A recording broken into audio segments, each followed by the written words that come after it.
Fried chicken. Wow, ang sarap nito pag naging tostado na.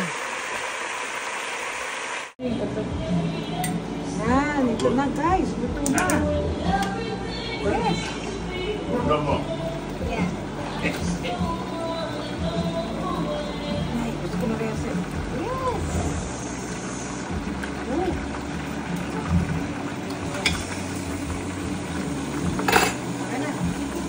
Oh, naiiwan ang mga paa. Yan.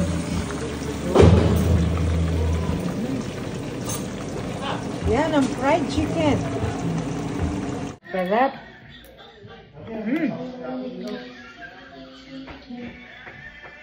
Ito pa, ha? Laki.